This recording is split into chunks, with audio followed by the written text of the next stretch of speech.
Our story begins in the mid-1950s when John Walker Jr., an ambitious young man, enlisted in the U.S. Navy.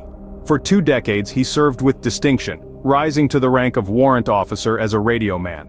This position granted him access to an array of top-secret information, including encryption codes, devices, and detailed information on the movements of the U.S. and Soviet navies. However, in 1967, Walker's loyalty took a dark turn. Struggling with personal financial issues and a failing marriage, he walked into the Soviet embassy in Washington, D.C. offering to sell classified information for a hefty sum. This marked the beginning of an 18-year-long espionage operation, where Walker, with the help of his family and close associates, divulged critical secrets to the Soviets. The information Walker leaked was extensive and devastating.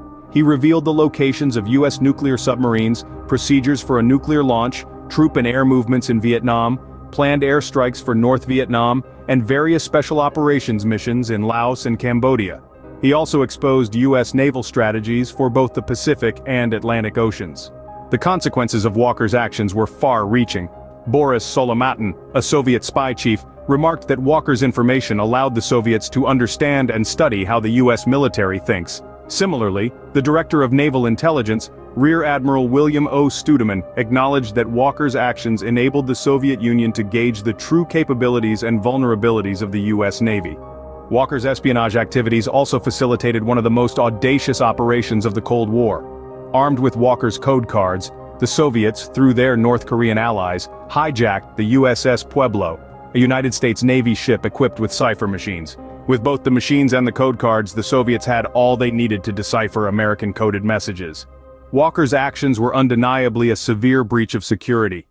The sheer volume of intelligence he passed on, and the duration for which he operated were unprecedented. This betrayal resulted in a significant loss of credibility for the U.S. in the international intelligence community. The saga of John Walker Jr. ended in 1985 when he was apprehended by the FBI. He was sentenced to life imprisonment and died in prison on August 28, 2014, at the age of 77. His legacy, however, remains a stark reminder of the devastating repercussions of espionage.